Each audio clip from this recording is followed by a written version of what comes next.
Welcome to Pink Kink, where we talk about the pretty, twisted side of kink. I'm Princess Rara. And I'm Dara, the Electro Khaleesi. Whether you are a new kinkster or have years of experience, Pink Kink will help you level up your kink knowledge. Join us on this journey as we talk about our personal experiences and use the knowledge we've gained over 28 years of being involved in both private and professional aspects of this lifestyle to help you explore every facet of kink. Get set for an adventure. Not only will you learn and grow, but we promise loads of laughter, turning each episode into a fun party. So fasten your seatbelt and let's get this show started.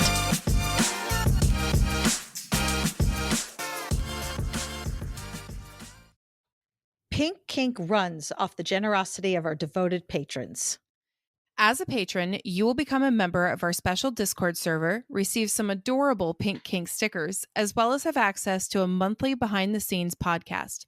Patrons also get discounts at our Etsy shop, Pink Kink Boutique, and our online classes at Pink Kink Institute. In addition, our impactful and electrifying Pink Kinksters get special audio and video episodes. And finally, patrons at our highest tier will be recognized as producers, both here on the podcast and on our website. If you would like to become a patron, you can visit us at patreon.com/pinkkinkpodcast or click the link at pinkkinkpodcast.com.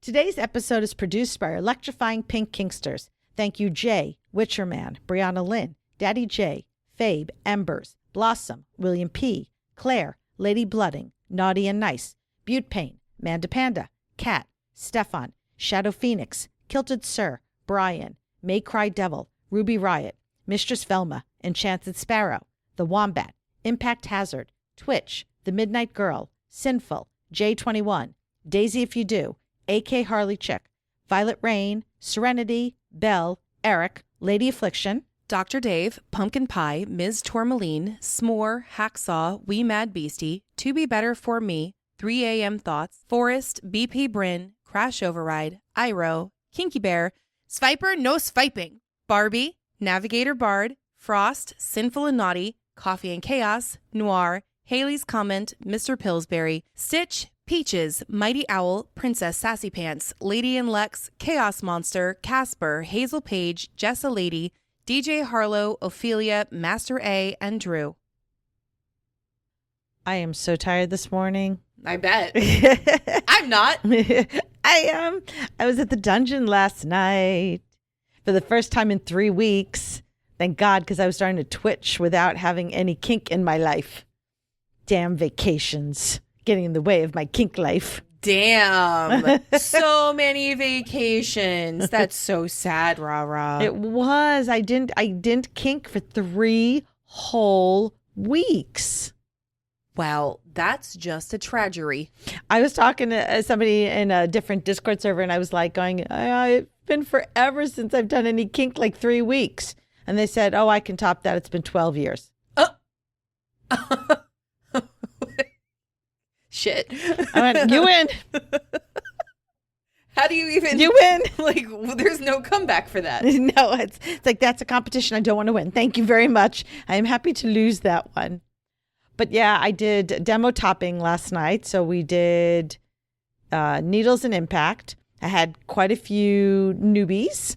Had a couple of people that I knew who'd been dying to try a scene with me and finally were able to get enlisted because I think by 9:25, 9:30 the latest, my demo sheet was filled. I was done. And people were still trying to come and sign up. And the way this particular event runs is I'm the only one who puts out a sign-up sheet. Thank God, Virgo here. Everybody else, you just kind of stand and you wait till there's an opening. I don't like that. I don't want people hovering over me, staring at me, waiting for the scene to end. So I put a sign-up sheet. But not everybody knew that. So I had a couple people who were like just staring and waiting. And then when I noticed them, I said, the sign-up sheet's over there. They went, there's a sign-up sheet? I'm like, yes. But by then it was already full, so it was too late. Yeah. No, actually, I do like that Risque has their own sign-up sheets already made on whiteboards. It's much easier. I have, because I did it, I created a whole sign-up sheet and I just printed out every month a new one. Mm-hmm. And then bring my own clipboard to put it on. My own pink pen. Of course, I come prepared. Is the clipboard pink? Yeah. Yeah. Of course. Is the paper pink? No, but the decorations on it are. Of course. But of course. Of keels. So, and then I ended up, I popped somebody's needle cherry. I popped two people's needle cherry. Mm-hmm. But one in particular they had met me at the Munch. And I like when we talk about the Munch. It's the only Munch. It's my Munch. It's the Munch. Well, you have two Munches now. No, I do. That's why I'm saying the Munch. Because the other one I call the Little's Munch. There's the Munch and the Little's Munch. Got it. To differentiate. They were so sweet. They were so cute. They got me a gift. Aw. They got me coffee. Aw. Right? And they did so well. And oh, did they get loopy, loopy, loopy. I did an endorphin button on them. And I had done 2 endorphin buttons before. One person who's like, let me know I'm supposed to feel something. Oh, that's reminiscent of. That's me. That's when if you do an endorphin button on me, it doesn't work. Oh. And the other one is our friend Kitsy, who as soon as you press the little button, I told her, she was like, those bears, the stuffed animals where you press the button and they say something. You press the button, she goes, oh. So it's just like that. I love the super vocal ones. Yeah, she was just, and the eyes rolling in the back of her head. Her husband, Deca, would stand behind her to make sure she didn't fall backwards because she was so loopy. Yes. And then I have a little bone to pick with Mr. Deckel here. He wanted to turn and to this press is all the from button. Last night. Yeah, he wanted to turn to press the button, and he went to go touch the button. I said, excuse me, glove? You don't get to touch the needle area without a glove on? Right? Oh, no, sir. No. Bad husband. And then he was so cute because he went to go grab. He went to go grab one of the gloves from the stash that I had by me, and I looked at him and said, "Those are small. I don't think those are going to fit you. You might want to get one of the larger size gloves." All he needs is to put it around his finger, and doesn't need to go all the way on, right? Listen, coming from a guy who used to would even look like he'd stand there to support his wife, which I loved, and he'd look away. Because that stuff just, you appreciate this, right? It icked him out. To now being, I want to press the button. I want to make her make that sound. See, here's the thing. I would probably do that too.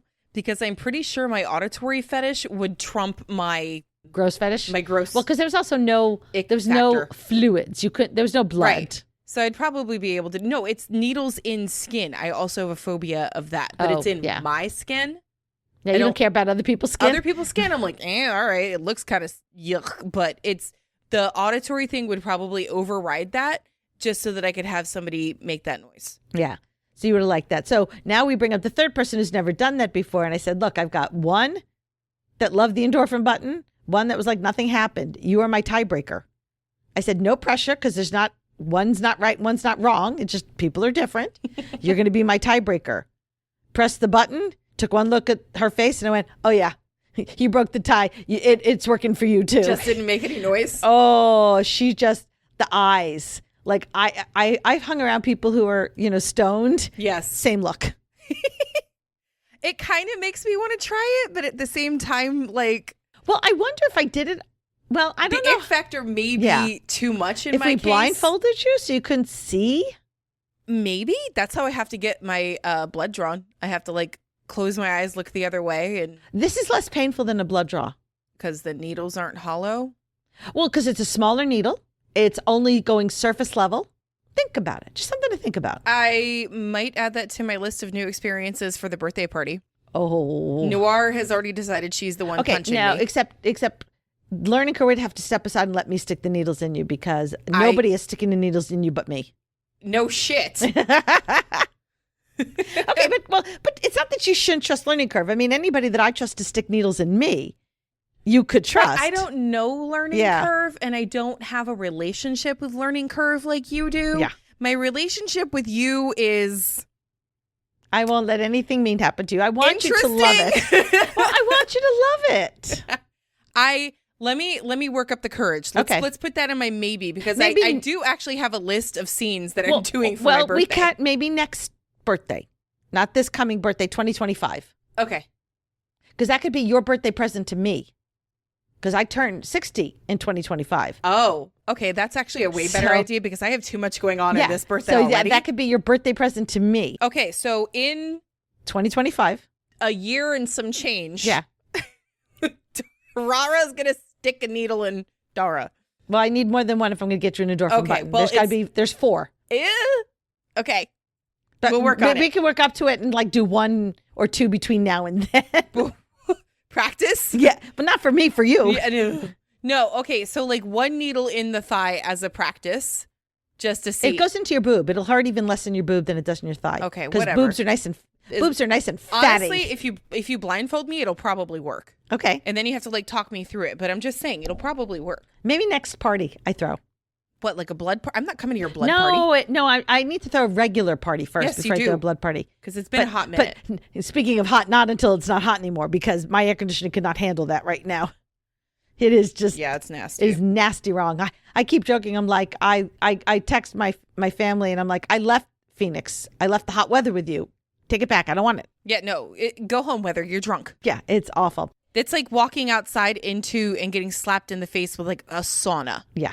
It's disgusting. It is awful. So, and then I finished the night with a full impact scene on our good friend Cindy. Now, I hadn't done an impact scene on Cindy since January, and I warned her. I said, I'm meaner now. I saw that. She's like, I don't think you could be. I'm like, no, I can. I can be meaner. She has specifically taken classes on how to be meaner. Well, I'm a big proponent for informed consent. So she needed to know if she was going to consent. She needed to be informed I'm meaner. And oh my God. Now I said to her at the end, I said, so am I meaner? She's like, oh yeah, you're meaner. I'm waiting eagerly for pictures because there are bruises. There were bruises before she left the cross last night. Has she posted the pictures yet? No. She just said that she's very sore. Oh, well, because I made sure. I would hit her and because then we started to play games of which one do you like the least and which one hurts the most. And I kept hitting to make sure. So she'd be like, I think the other one hurts less. I'm like, are you sure? Whack. Yeah, you're mean as fuck. Oh, yeah. I told her she got really lucky. It was too fucking hot for me to wear boots. So she missed out on the kicking and stomping on. But we are planning a scene in December, and she will get the full effect in December with the stomping and the kicking. Yeah? Yeah. So that was my adventure. So I didn't get home. We didn't even leave till like 1:45 at night. And or technically in the morning. In the morning, yeah. I was so wired from all the fun and excitement and popping cherries. So I don't think I got to sleep till like 3:30 in the morning. Mm-hmm. So when I texted you this morning and said, hey, are you awake? Because I don't like to leave my house to come here until you're actually awake to give you time to like get your coffee and function. I said, well, I'm out of bed. Does that count? Oh, and then, I live in an area where parking is not fabulous. No, it is not. And so Dar has to park in come on, a specific spot that you have to have a tag in your car to park there. So I have an extra tag. And when she gets here, she texts me to let me know so I can bring the tag out to her. Well, I'm going to start a new game. Instead of Where's Waldo, the new game is called Where's Dara? Because all I get is, I'm here, need the tag. Okay, here where? It's a big parking lot. Are you parked to my left? Are you parked to my right? Are you parked on the same side as my house? Are you parked on the other side? Where is here? Okay, well, in my defense, my brain was ADHDing like crazy today. I had so many ideas going through my head. It was actually kind of like exhausting. And then on top of that, this morning, I got shit done. I was like, cool, I'm having a good morning. I made dog food. I was like on top of everything. And I go outside. I put my stuff in my car. I'm all packed up. I say bye, kiss the dogs. I go. I get in the car. Wait a minute, folks. Notice she said she kissed the dogs, not her husband. She kissed the dogs, but not her husband. I said bye to him. I'm just saying. I said bye to him. Continue. It was fine. And he annoyed me this morning by cleaning like everything, and I hadn't even gotten coffee yet, and I was like, fuck? If you ever get pissed at me and want me to be annoyed, just send him my way. He can clean here and annoy me. I need him to stop. I need him to start. It's the part where I don't get to have my coffee first because I feel like an asshole if I don't like join him in it. I could get over that. Okay. Well, I need to because that's probably the reason why I'm so pissed. And he just keeps doing it. And I'm like, just keep cleaning. Like, just keep cleaning. It's the weekend. Fucking stop. Wow. First world problems. My husband cleans too much. Right? Am I the asshole? I got angry. For getting mad at my husband got angry for at cleaning? my husband Yes. because he was cleaning too much. I could just imagine the responses. Pretty much everything will just be, yes. Yep. Yes. You were the asshole. Yes. Yep. No, I'm fully aware of it. But if he could just wait until after I've had my coffee and then it would be fine. Anyway. He needs to clean in a different room than you were in with your coffee. And maybe that'll help. He needs to not be in my presence the first 15 minutes after I wake up. That's the mistake. That's the mistake. People my entire life have had to learn this. He hasn't learned this yet. So there we go. Anyway, so I get in my car and I'm like, cool. And I realized I forgot my iPad charger. I was like, shit, I need to charge this thing, in the car every time on the way we record. Here. Because it only got to 23%. Mm-hmm. And so I go back in, I grab the charger, I go back out to my car. I'm like, oh yeah, I forgot something. Grab the charger, go back out. It's not the right charger. It has the wrong, it doesn't have a USB. It's got a USB-C on the end. And I'm like, what the fuck use is this? So I go back in and I can't find a fucking iPad charger anywhere to save my life. So I'm like digging through every single I have an entire basket of cords and chargers. None of them are for the iPad. What the hell happened to all my iPad chargers? And cables and everything? No. So I'm yelling, hey, do you have one? He finally gets me one. I go out to the car. Guess what I forgot?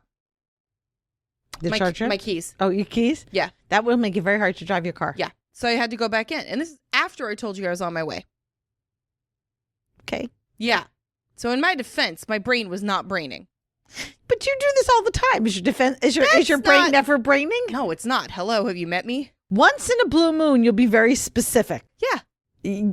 But yeah, that's my new game. Where's Dara? Okay, so from now on, thank God the you first still thing had you need the to car. check You had is the car on. Thank goodness. So that's actually how I figured it out. It was you. First thing you need to realize is, in all likelihood, I'm going to be parked near your yappy dog neighbors. Oh God, I hate those dogs. I hate them too. I hate that. Yeah, they give little dogs a bad name. So do my neighbors' dogs. Three little schnauzers. Yep. Well, oh my God. My next door neighbors have a Yorkie and 2 Shih Tzus or whatever those things are. My parents had a Yorkie. Don't tell my parents this, and I don't have to worry because they don't listen. We all kind of silently cheered when the dog died because we were like, we could not listen to this thing yapping anymore. Sorry for all you little dog owners, but fucking train your dogs. Little dogs need as much training as big dogs, if not more. Oh my God. All right. So we're about almost 16 minutes in and we haven't even remotely talked about what this is. No, but luckily they saw the title. So they already know. That's cheating. Okay. So yeah, it's cheating, but that's what it is. That's not a fun game if you're cheating. Oh, I'm sorry. But this kind of, I'm going to have to pull this one to try to, so like little dogs and big dogs. No, you're not. Okay. Okay, right? Yeah. They're all dogs, mm-hmm. but they're different. Mm-hmm. And there's some people who swear big dogs are better. Yeah, me. And some people who swear little dogs are better. Dumb people. Wait, what? Okay. And we really need to bridge that divide between the big dog people and the little dog people. Where are you going with this? Well, that's similar to the divide between people who do BDSM and people who are vanilla. What? I said I was going to work really, really hard at this. Okay. Sure. You go ahead with that. All right. There is a lot of animosity, if you will, between people who identify as kinky and people who identify as vanilla. And each one has thoughts and feelings. Many. About the other side. Now, obviously, I'm not speaking to the folks who are vanilla, because if they're listening, then they're not vanilla. Yeah, I was going to say, like, how do we... So we're going to talk to those of you kinksters who somehow feel that they are more evolved, that they're somehow better because they're kinky versus vanilla. This has been one of my, I was going to say one of my pet peeves, but I've got so many who could keep track of them at this point. You're going to need an entire Google spreadsheet just of your pet peeves. Oh, don't tempt me with a good time. See, now if you do that, you can post it and do a graphic of Rara's top 10 pet peeves. Oh my God. That's like the 10 commandments of pet peeves. Oh, Rara's 10 commandments. Thou shalt not. Oh. Thou shalt not get down off a soapbox. Yeah. No. Well, how else am I supposed to see and reach anything? I'm telling you, you need to make Rara's top 10 pet peeves list. One of the things that I see a lot, and I see it in social media a ton, is this idea that somehow if you are into BDSM, you as a person, you as a communicator, your relationship is somehow better. Now, well, I do fall under the whole because we are kinksters, we are better, because I'm going to take that stance today. Okay. That's wildly inaccurate because there's a shit fuck ton of people that are in the BDSM community that are shitty. Well, I'm always telling people, look, there are great communicators who are kinky. There are great communicators who are vanilla. There are lousy communicators who are kinky, lousy communicators that are vanillas. Predators who are kinksters, predators who are vanilla. I had a discussion with somebody where they were complaining about they didn't want to go to a certain venue because they had heard the rumors that somebody had gotten roofied at a particular venue. And I shouldn't say allegations is actually more the appropriate word than rumors. Somebody alleged that they got roofied at one of the events at the dungeon. Problem is there's no proof. The math isn't fully mathing on their explanation, but I want to believe victims, so I'm just going to go with the word alleged. Anyway, they talked about how it worries them that there's a bar at the dungeon and this and that. And I'm like, okay, do you go out with your friends for happy hour? Yeah. Then what the fuck's the difference? I would bet if you looked at statistics, more people are being roofied at the local hangout bar than at a kink club. Yes. Than at a kink club. I fully agree with that. Right? And it's again, this understanding that somehow there's differences. So that's kind of like the topic I wanted to tackle today. Kinksters should be held at a higher standard because they're kinksters. Right. Yeah. The only one who gets to hold themselves to a higher standard is Hebrew National Hot Dogs. No. They answer to a higher authority. Stop it. Stop it. Stop it. You are loopy as fuck right now, aren't you? Tired. I can tell. All right. So let's sort of define BDSM versus vanilla, because this is one of my favorite things. I bet if you asked 10 people, 5 kinksters, 5 vanillas, they probably would come up with 10 totally separate answers. Because one of my favorite things, I just talked to somebody about this last night, when I've attempted, because I am a masochist, attempted dating apps. And I'm very, very clear on my dating apps that I am a kinkster. So if it's not your thing, don't bother. We're not going to suit. And I swear to God, I get people who go, oh, I'm totally into kink. I love anal sex. Sweetie, that's, I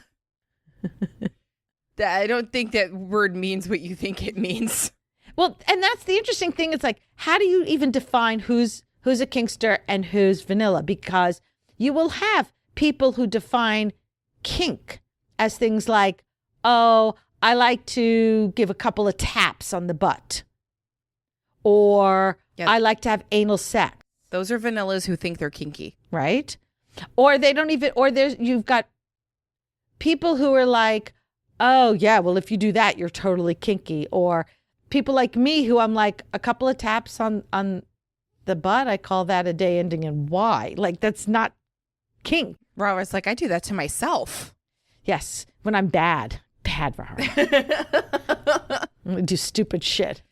seriously, like, even when Daddy J and I are not doing anything kinky, we smack each other on the butt. You ever see, like, those couples where, like, there was a video the other day where it said there was this man recording himself and his wife taking a walk, and he goes, "Nobody ever told me what marriage really is. And I'm so upset that nobody fucking told me." And you could see the wife behind him giggling. So we're like, okay, something.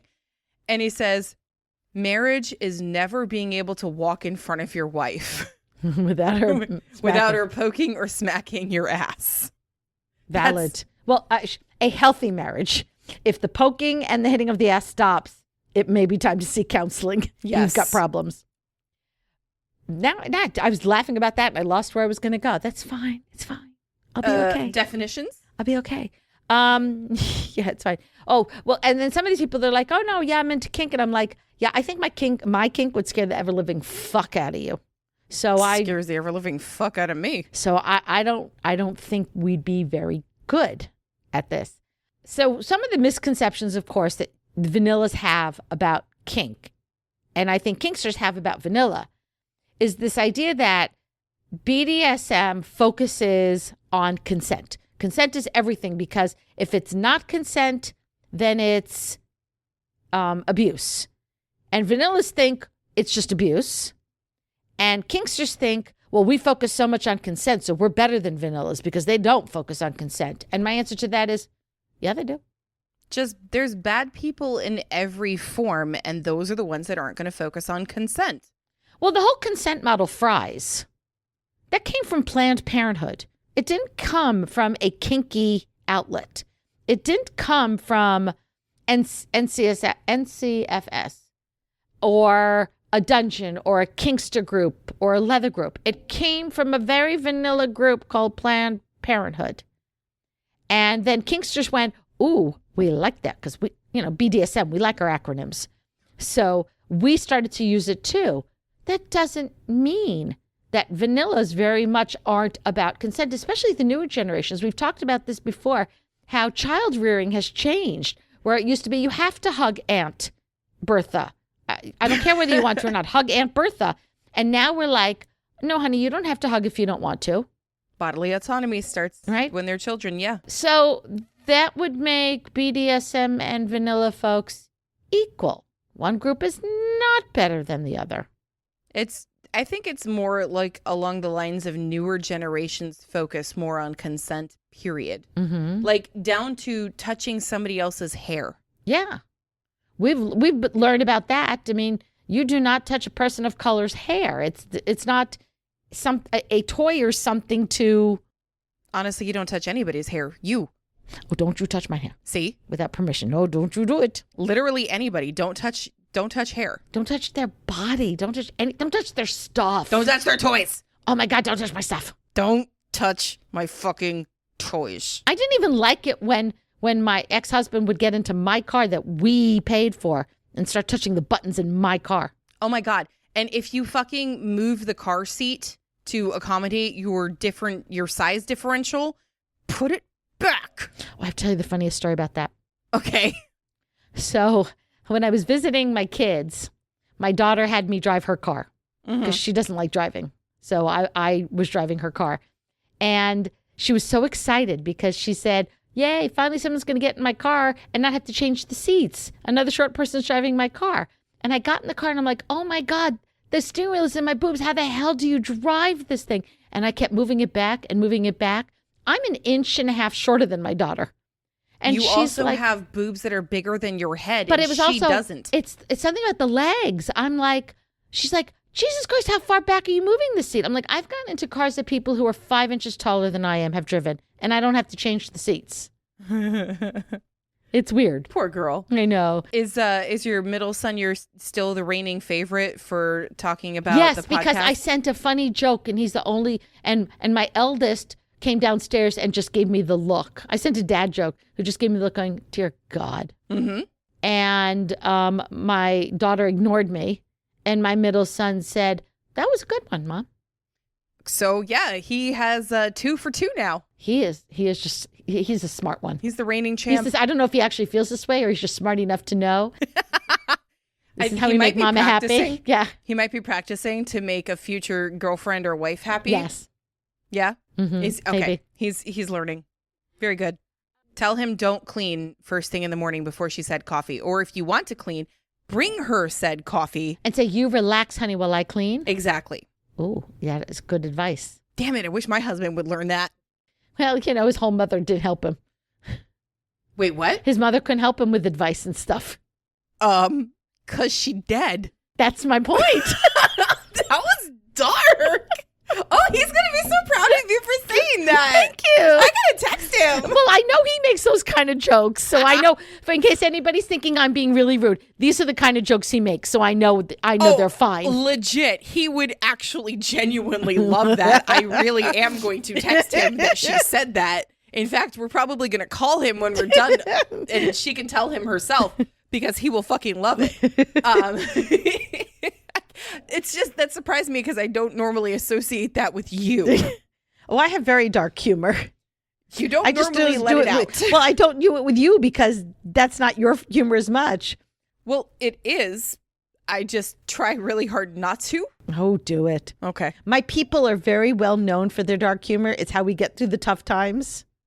But that's why whenever I'm in the emergency room, I joke all the time. It's why the staff love me. I made a really bad, apparently, joke to a doctor that did not have a fucking sense of humor the last time I was in the emergency room. I was like, are you serious right now? Because they said, have you had any thoughts about killing other people? I'm like, I'm in here for a broken fucking toe. What are you even asking me this for? But I said, I mean, do the people I work with count? That's a great joke. He just looks at me and goes, ma'am, are you aware that if you answer in the affirmative, we have to put you in for a psych evaluation? I was like, oh my God, of course not. No, Jesus. Oh my God. Sense of humor, people. I don't care what job you have. You better have a fucking sense of humor because if you have to deal with people, that's the only way you're going to live. It's the most attractive quality in a person. Absolutely. Male or female. Or everything in between. I don't give a shit what you identify as or are or whoever. If you don't have a sense of humor, you are not attractive. Ding, ding, ding, ding, ding. Period. I agree. We should do like humor and kink as an episode or something. Well, I did. I think I did one about adding playfulness to scenes. Yeah, playfulness. Because I introduced the rubber duck. I got to do the rubber ducky last night with the song. Oh, that's so cool. Are there any like stand-up comedians that are kinky and talk about kink? Because that would be really cool to go to. At Naughty Knowledge, there is a couple. I knew them long ago because I met them through Voldemort. Who they mostly focus on poly, but they're also kinksters. They are going to be doing a stand-up as part of the festivities. Okay. So I haven't heard them do their stand-up, so I can only hopefully assume, it's good. Since they've been invited to a kink event to do it, that the jokes will be kinky. No, hopefully it's good. I'll get back to you on that one. So anyway, both kinksters and vanillas are highly diverse, right? We've talked about this. You've got your monogamous, you've got your polyamorous, you've got your dominant, your submissive, your switches. You can have vanillas who are polyamorous, which is shocking, but it happens. I was going to say, wait, what? Yeah, there are people who will tell you they identify as vanilla in the sense that they don't actually do any kink, but they're polyamorous. And then you've got people who call themselves vanillas, but will also refer to themselves as masochists or sadists. But aren't those words like inherently kinky? Are they though? Oh, I bet you're going to tell me.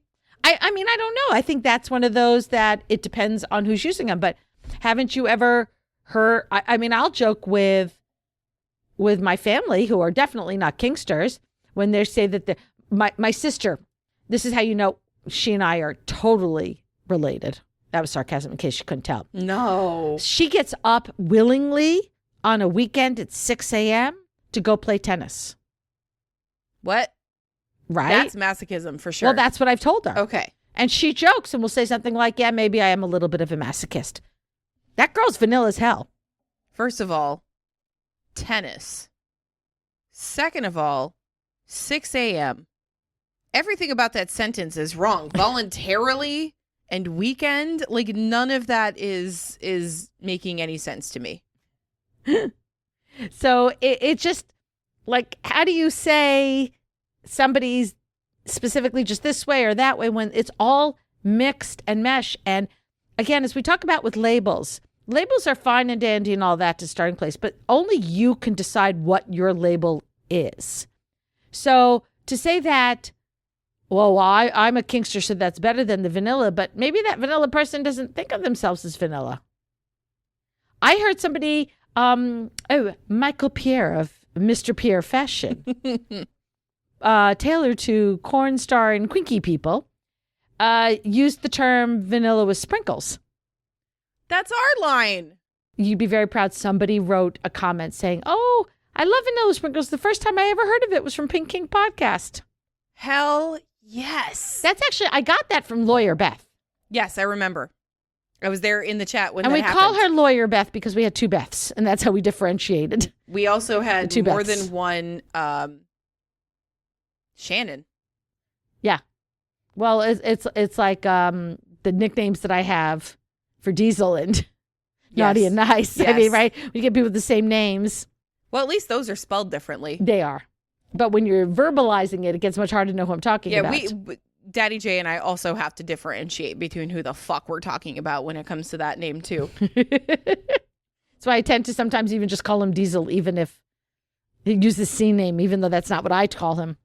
So you need to have like a nuanced understanding of both lifestyles to really recognize that we're not as different as people seem, and that as long as there's healthy and fulfilling based on mutual respect, trust, and effective communication, then it's not that one is better than the other. It's what you like versus what you don't like.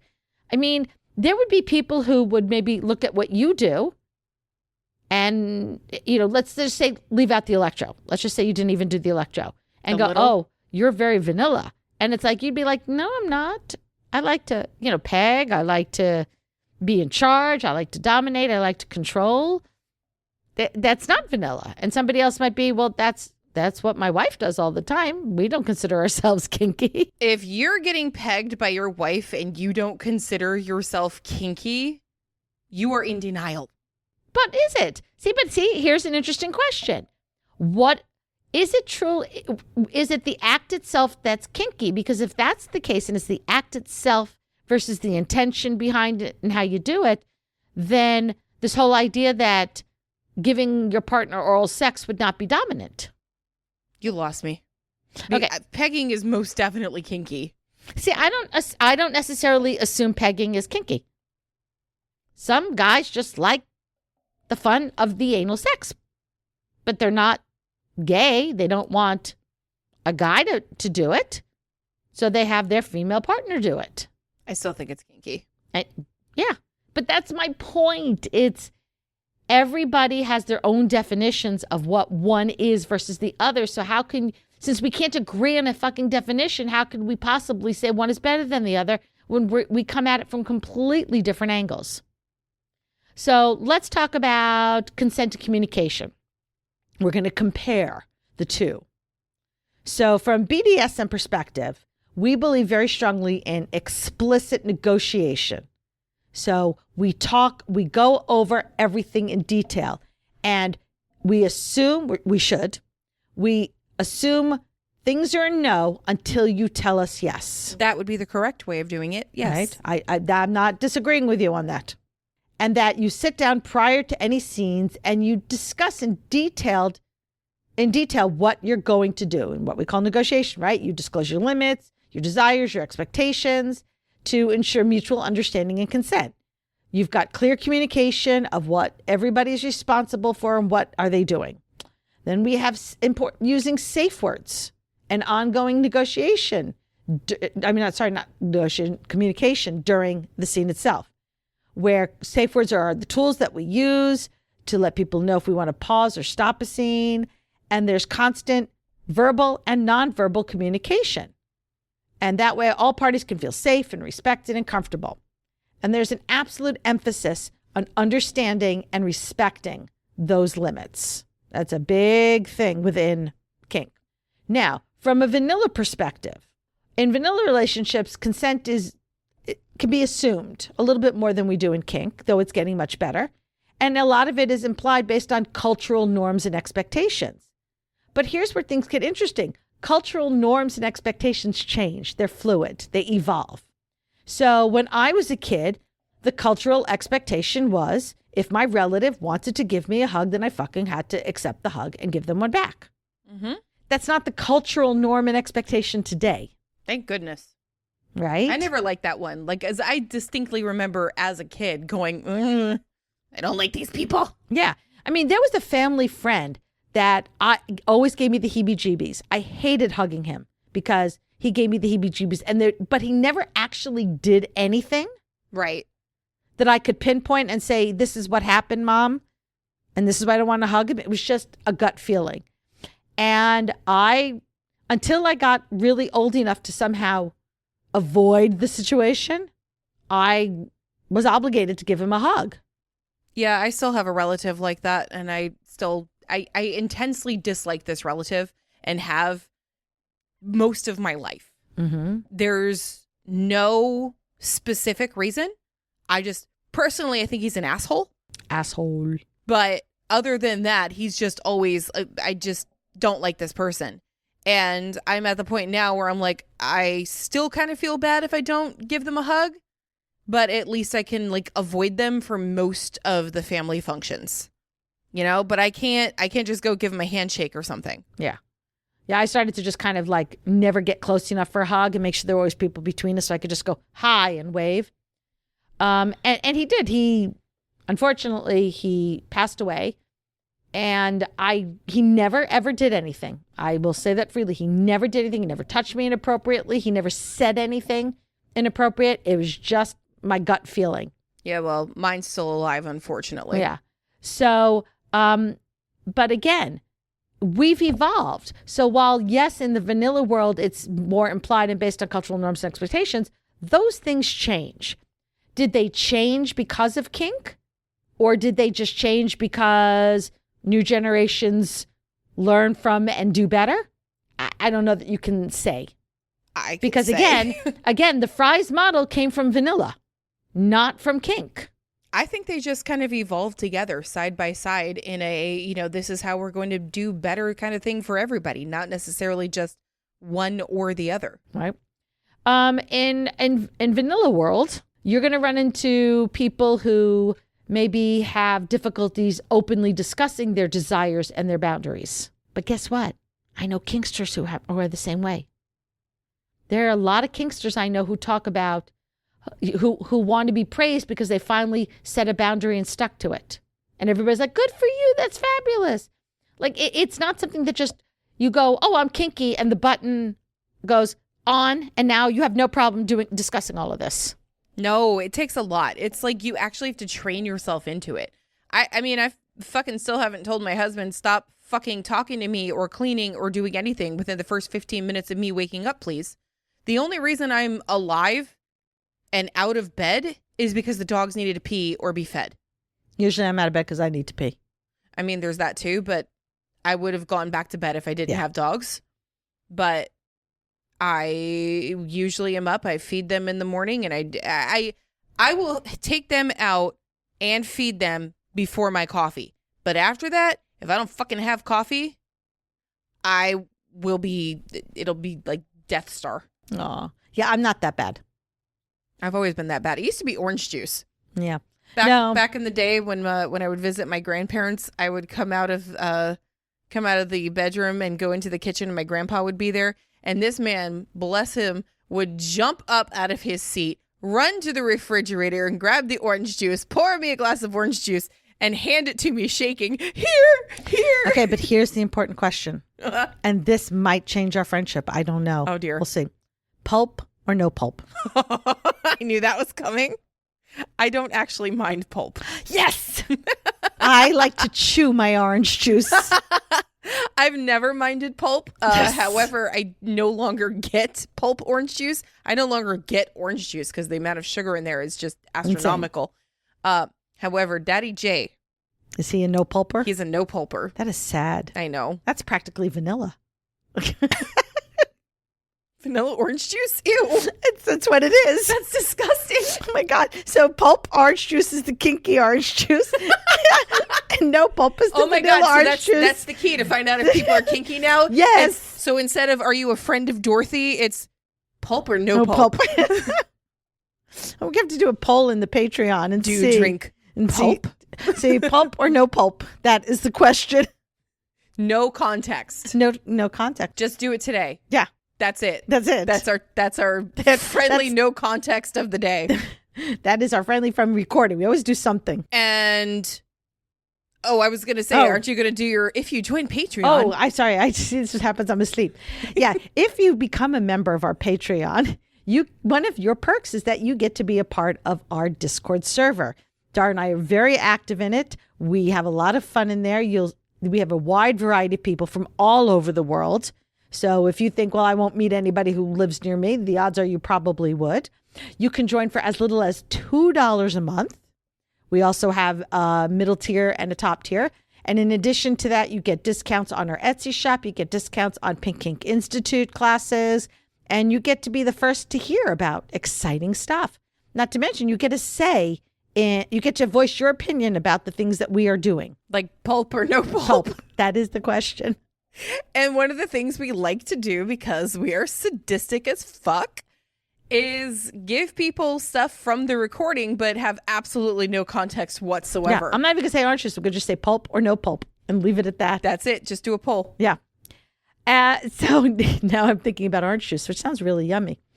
One of the other things too is, for example, right? Let's talk about nudity from a standpoint of BDSM versus vanilla. Would you say that people who are into BDSM are more comfortable being nude than people who are vanilla? No. Right? Because I'm not comfortable being nude, and you were comfortable being nude when you were vanilla. From the time I was born nude. I've always been very comfortable. It was another interesting conversation I had with my sister and you have to understand, my sister's she's like skinny. She's like this twig. She's got a great body, probably because she gets up at 6 a.m. and voluntarily does tennis. Right? So she's in shape. She's got a great body and she doesn't like to be nude. And I'm like, okay, first of all, you live in Phoenix. How could you not be nude when it's 115? Because it's just fucking hot. But yeah, and I've just always, even when I've been heavy, I've been comfortable. I may not have felt sexy, but I was like going, it's just a body. Like everybody's got anybody born female has some version of this. Mm-hmm. So yeah. I can't, I will not. I mean, I took my bra off at a kink event and it was like, oh, remember when I was the last birthday party and I was just in my panties? Yeah. That's the most nude I've ever been in a public space. I know. And what cracked me up is you were doing a splashing scene. So that meant those panties were going to get filled with food. I would have been like, no, just take it off. I'm not getting that mess on my clothing. No, thank you. I didn't really give a shit about the panties. They can be washed. Right. And the only person that went anywhere near my panties was Daddy J. Yeah. So. And rightfully so. Well, yeah, he had permission to do so. Yeah. I mean, I really don't care. I have people stare at my boobs. I'm like, on whatever. Purpose. I don't even care. They're just there. They're boobs. They're like nothing. Well, they're not nothing in my case, but they're boobs. They're just there. I don't think twice about them. So again, it's like, is BDSM, are people involved with BDSM better communicators? Are people involved in BDSM better at discussing their desires and their boundaries? Or is it just, the answer is some are and some aren't. And some vanillas are better at it and some vanillas aren't. Like, where is this line that supposedly shows that BDSM folks are better than vanilla folks, right? We should be promoting consensual practices across any and all relationships, BDSM or vanilla. Every relationship should be prioritizing consent and communication. They are like the fundamental pillars of a healthy relationship. Any relationship. So the whole thing of negotiation, active listening is going to benefit any kind of relationship, again, kinky or vanilla. Let's myth bust something here.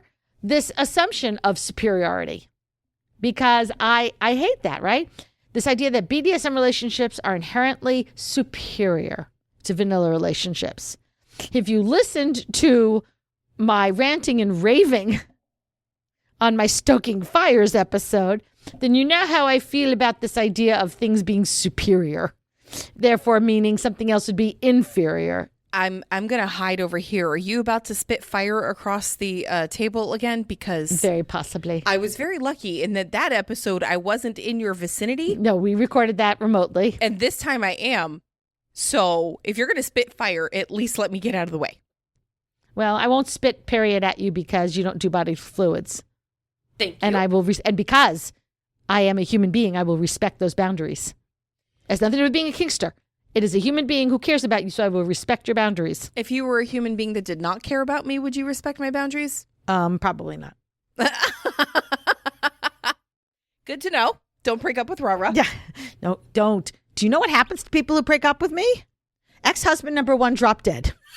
It's okay, we're going that far. Okay. What happened to Voldemort? Well, he didn't drop dead. He might as well have for what I did to his world. Don't fuck with me, people. And ex-husband number 2? Adar's thoughts about little dogs? Chihuahua energy. Yes. Oh, no, You're a Pomsky. I'm a Pomsky. You have Chihuahua energy because that's what's most well known. Yes. But you have little dog, big spirit energy. I have big feelings. Ah. Is Mike okay there? He's getting punished. He likes it. He's upright. He does. Anyway, both BDSM and vanilla relationships can be healthy and fulfilling when you have respect and trust and effective communication and empathy and all of these things. One, again, not better than the other. Highlighting a relationship quality by the lifestyle choice versus the commitment, the communication skills, and the compatibility makes no sense to me. And then the problem is when you start talking about BDSM as elite, you are pretty much gatekeeping BDSM and excluding everybody else. Like, instead of having this relationship where you think you're better than vanillas, which now makes vanillas look poorly on us kinksters. Like they don't do that already, right? But this just makes it worse. Well, now we add into it, it's one thing for them to look at us and go, you guys are crazy with the shit you do. And it's another thing for them to look at us and go, you elitist snobs. Mm-hmm. Right? Talk about what we include in our relationships, the boundaries, the safe words. I mean, safe words exist in vanilla world, folks. It just isn't things like pineapple. It's plain language. It's stop. Don't. No. Right? It's absolutely something that we're already all doing, but because we don't have a special word. I mean, I used red with my kids for years instead of saying, because I didn't want to yell stop. To me, stop was what I would use for those emergency things where I needed them to freeze in their tracks. Mm-hmm. And I'd go, stop. Well, I actually saw a really good one yesterday on TikTok. Mom, 2 kids, one of them looked like a toddler. Were going out to take a walk. And she's recording because it's cute. And there's a car coming. They were not holding hands at the time. And the little dude was about to go all the way down the driveway, as far as he could. And she goes, red alert. And my brain immediately thought of Star Trek, obviously. But he responds, red alert, and then runs back and hugs on mom's legs. Yeah, a well-trained kid. Damn, that's brilliant. And they're using red. Yeah. And I'm sure nobody would say that child is kinky. No, it was a toddler. It was a really good. It's just very easy. We teach them, you go for walks and there's a stop sign. What color is the stop sign? Red. Red. You're in the car driving. This is the funniest thing as a parent. So you teach your kids red means stop. Mm-hmm. And then you go right on red. And you've got your little kid who doesn't obviously know how to drive or understand all the nuances start yelling at you from the back seat. Mommy, you drove when it was red. You're not supposed to do that. You're breaking the law. Police officer's going to get you. Yeah, those are the fun things. When you've done your job. When you've done your job right and you're really taught your kids about red means stop. That's what happens. Well, I mean, in football, there's red flag. Yeah. Right? Mm-hmm. Yellow flag. Soccer, red card, yellow card. Right. So everybody's using these and they're not kinky. They're basically universal colors. I think, though, which is interesting because I think actually in Europe, their traffic lights, it's not yellow. It's more. I think it's like a blue. No, it's like orangey. Oh, well, still in the same Amber, shade. like amber. Well, what's really funny is my dad is colorblind, like literally red-green colorblind. Yeah. And so he didn't learn the colors. He You have to go learned the top. that it was top and bottom. Yeah. My nephew's also colorblind. Same thing. So, Which makes me think, like, did they never changed the colors to make up for it? Because most people who are colorblind, those are the colors. yep. Well, he still doesn't know what color my eyes are. You should get him. Have you ever seen those special glasses for colorblind people? That's actually my cousin and Daddy Jay and I were talking about that. We're actually going to go in and buy him. I mean, they're not cheap. So. No, which is why the four of us, my cousin's husband, all of us are going to go in and get him a set for Christmas this year. Oh, you're going to have to record. Yeah. You have to record that. Yeah. You can't show other people, but I would like to see it. It's going to be very interesting. Yeah. But the problem is now, if we're doing that, we also have to buy a gift for my mom and my aunt and uncle, and we have to like make sure that we get everybody. Otherwise, it would look strange. Yeah. That the four of us went in and got him a gift and not everybody else. You should get your mom like a pretty sexy red dress. My mom. You've met my mom, right? Okay, her version of a sexy dress. I don't even know what my mother considers sexy. Like, my mom, we went into a jewelry store the other day and we found like the perfect necklace for her because the one that she's worn for like my entire life broke or disappeared or something. And she finds the replacement, finds out it's $300. And the first thing she says is, well, my anniversary is coming up. So I guess I'm going to have to bring your father back to buy this for me. I'm like, go you. I'm not going to buy it for her. It's $300. But like, I know that these glasses are like $250. Anyway, it'll be super cute. Oh, I can't wait to hear how that goes and his reaction when he sees all that. The other thing is too, if you start to have this moral or personal superiority complex, it's really going to have an impact on any relationship you might have with people who are not kinky. I mean, even I, who's friends, every single one of my friends is kinky. That doesn't mean I don't have relationships with vanilla folks. I have family that's all vanilla. My bosses are vanilla. My coworkers vanilla. If you know, you know. So it's you have to be so careful. I mean, if you end up having these assumptions of superiority, you're going to be extra judgmental. There's going to be prejudice. There's going to be division. And it definitely is going to have some negative effects on individual self-esteem and relationship cohesion. I mean, nobody's going to like you, in other words. Pretty much. Those are the exact words. Yeah. I'm just going to translate. Thank you. You speak me? I do. I'm translating the rah-rah. Thank you. Thank you so much. So I really encourage you to have some critical thinking about all of this and use respectful dialogue. If you hear some of your kinky friends say something that sounds like they are getting up on their little high horse about somehow we're better because we're kinksters. Their soapbox, if you will. High horse more in that case. Then actually see, if they get up on their high horse thinking they're superior, then you get up on your soapbox and tell them no, they're not. Okay, good choice. So that you're equal. Good translation. Right? Thank you. And share with them why that is not a good thing to say. I mean, I wish I could do that on TikTok, but people on TikTok, they're interesting creatures. When they put something out there, a lot of them have, some of these quote unquote educators have sycophants. And to me, that's one of the ways you know that these are quote, air quote educators, because those of us who are actually educators, we don't have sycophants because we don't want sycophants. And if somebody tried to be one, we would talk them out of it because we don't think we're superior. We just educate, right? So these sycophants who, if you try to say something, you get attacked. And I've tried to say stuff like, everybody should be communicating. This is not just a kinky quality or everybody should be following consent rules of explicit consent rules. That's not just kink equality. And they just somehow feel that, no, I'm sorry, but we're just better because we do all these things.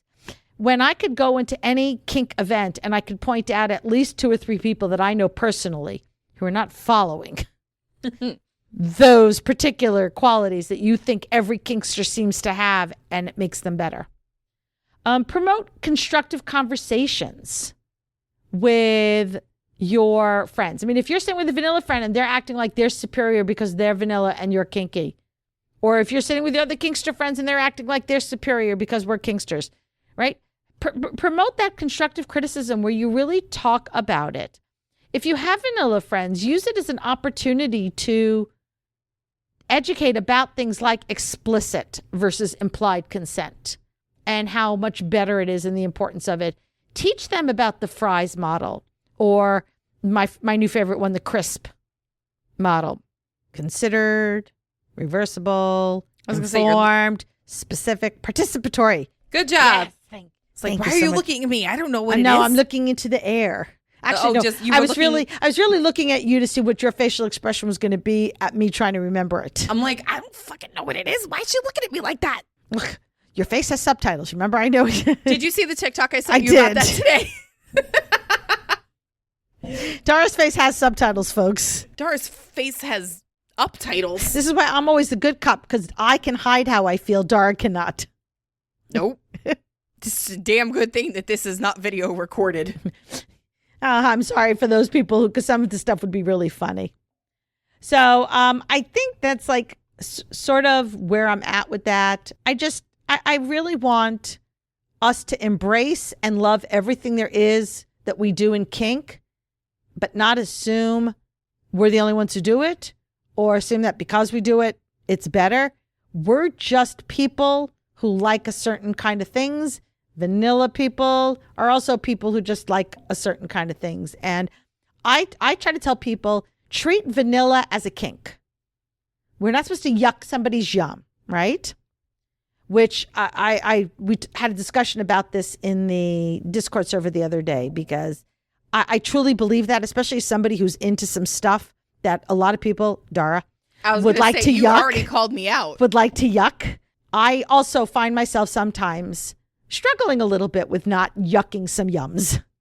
And I was very accurately pointed out that even an emoji we were using could be construed as yucking somebody's yum. Yes. I do have one question, and it's super important that we get this out like now. Okay. Yeah. Did you happen to listen to the episode that I sent you yesterday while driving? Yes. Did you pee your pants? No. Damn. I have a funny thing when I listen to the episode, because I'm listening and you say something or I say something, and then I start to think in my head, oh, if we were recording this right now, this is what I would say next. Right. And then the recording is me saying that thing next. Yes. And I'm like, oh, I'm very good. Look, I was saying, going to say the same thing. I've done that too. It's the funniest thing.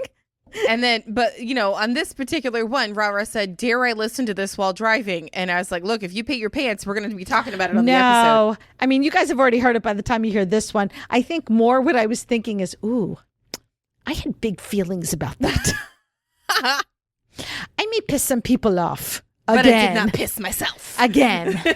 But again, remember, add a fucks. Listen, I don't care if you hate listen to us or love listen to us, as long as you listen to us. The only fucks you should have are listening to our episode. That's right. If you are angry at us and you're listening, that's okay. Or if you say to your friends, oh my God, you got to listen to this bitch talk about this shit, makes me so angry. As long as they're listening, I don't care. That's okay. Because you see, when I get my analytics don't come with, so these are the people who listened because they loved you, and these are the people who listened because they hate you. I just get these are the people who listened. So you're automatically putting them in the love category. Yes. Very good. That's all I'm saying. I think that's sort of it for this discussion, unless you have anything else you want to add to it. No, I just wanted to know if you pissed your pants. Not for that reason, no. Okay. But I had a lot of water. And there was a little bit of traffic. We're going off the rails on that really far. That's not part of this episode. Don't yuck my yum. I'm not. You don't have that as a yum.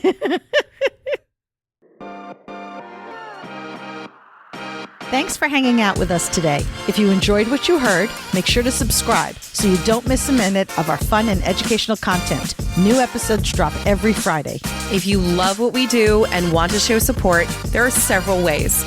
Join us on Patreon at patreon.com/pinkkinkpodcast. You can support our affiliates or help spread the word about our kinky podcast to your friends. Don't forget to rate and review Pink Kink on Spotify and Apple Podcasts.